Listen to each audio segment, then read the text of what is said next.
RSE, connaissez-vous ces 3 lettres? Elles désignent la responsabilité sociétale des entreprises vis-à-vis des impacts de leurs décisions et de leurs activités sur la société et l'environnement.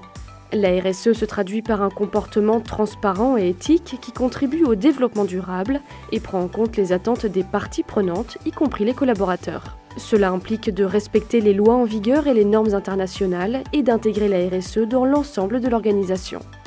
Pour SPI, c'est l'objectif affirmé et exigeant de créer une entreprise pérenne au service d'un monde durable. La démarche RSE de SPI s'articule autour de 4 axes: environnement, social, économie et société. En matière d'environnement, SPI améliore le cadre de vie en accompagnant ses clients dans la conception, la réalisation, l'exploitation et la maintenance d'installations économes en énergie et respectueuses de l'environnement. En tant qu'entreprise de service, nos employés sont notre premier atout. En matière sociale, SPI est historiquement engagé dans une démarche forte de sécurité, de développement professionnel et de dialogue social. Elle favorise également la diversité et l'égalité des chances qui permettent de révéler de nouvelles compétences porteuses de richesse. En matière d'économie, SPI recherche la performance à travers un comportement transparent et éthique. Tous les collaborateurs adhèrent au principe de conduite éthique du groupe et sont invités à partager sa réussite dans un plan d'actionnariat salarié. Enfin, pour affirmer son engagement sociétal, SPI développe des partenariats avec des écoles, des organismes à but non lucratif et participe au développement de l'économie locale. Après la théorie, passons aux exemples concrets de nos engagements avec nos collaborateurs. For our clients, we offer a range of activities through low carbon design, through technology, application of technology, through managing buildings efficiently, and also looking at the global situation for our clients and what they're going to need in the future. And I can give you some examples. One of which is for British Telecom in the UK, where we're delivering 23 kilometres of tunnels under London, where we are providing a new environmental control system. It will deliver £1.5 million worth of life cycle cost savings, but equally a 3,500 reduction in the tonnes of carbon emissions for those tunnels. Overall, we have an interest in the global situation. We have one planet to live on. We have one natural resource which we are all 100% dependent on, no matter what we do.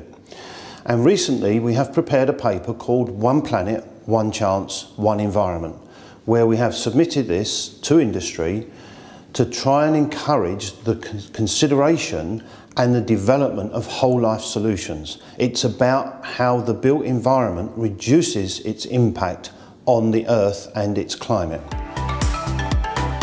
La performance opérationnelle du groupe SPI s'appuie sur une politique de ressources humaines de proximité, dont les principaux piliers sont ses collaborateurs à travers le développement de leurs compétences, une politique de prévention sécurité dans un environnement de dialogue social avec les partenaires sociaux. Quand on parle de l'emploi des jeunes, on parle d'alternance. L'alternance est un dispositif qui nous permet de transmettre nos savoir-faire, notre culture d'entreprise et plus particulièrement notre politique de prévention sécurité qui est complètement intégrée dans la gestion prévisionnelle de nos emplois et de nos compétences. Notre politique d'alternance s'appuie sur 3 axes.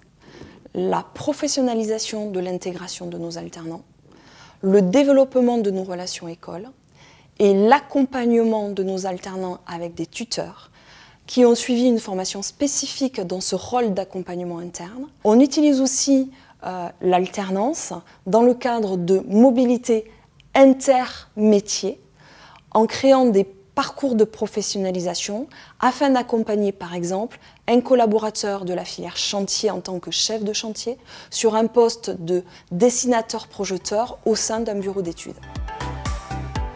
Pour les achats responsables, nous avons 4 priorités. Continuer d'évaluer, de faire évaluer nos fournisseurs pour s'assurer lors d'un audit qu'ils sont bien en phase avec nos attentes en matière sociétale.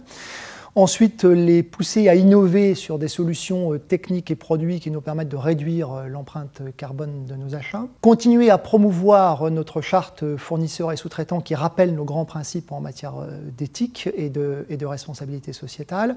Et enfin, développer nos achats auprès du secteur protégé et adapté. Et sur ce thème des achats auprès du secteur protégé, en Ile-de-France, nous avons en début d'année passé un partenariat avec une entreprise qui s'appelle ITEA, spécialisée dans les infrastructures couverture cellulaire, pour nous permettre de réaliser nos études préalables au déploiement de la fibre optique. Et nous avons dans ce cadre permis l'embauche de 2 personnes en situation de handicap et éloignées du marché de l'emploi.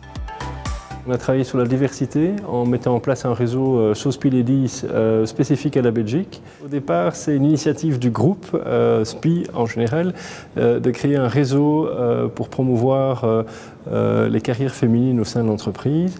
Et ce que SPI Belgique a organisé concrètement, c'est le SOSPI Ladies Network Belgium, où on a en fait mis en place un réseau local, comme je pense beaucoup de filiales chez SPI. L'objectif est de promouvoir l'attractivité des femmes dans les métiers techniques chez SPI, d'une part, et d'autre part, de promouvoir les carrières féminines au sein des fonctions opérationnelles et techniques. La deuxième action qu'on a mise en place, c'est sur le pilier Time for Society, où en fait, historiquement, chaque année, SPI Belgique offrait, il y a des années, des cadeaux d'entreprise en fin d'année aux clients. Et puis on a décidé qu'on voulait transformer ces cadeaux en solidarité vis-à-vis de la société. Donc pendant un certain nombre d'années, on a offert des chèques à des associations comme la Croix-Rouge, des associations qui luttent contre des maladies comme le cancer ou des choses comme ça. Et cette année, dans le cadre de la politique CSR du groupe, on a souhaité aller plus loin. Et donc plutôt que de donner de l'argent et de donner bonne conscience, on a souhaité donner du temps à nos travailleurs et on a offert 100 journées à des associations qui ont une vocation soit sociale, et notamment travailler avec les handicapés, soit environnementale pour s'inscrire dans la politique green du groupe.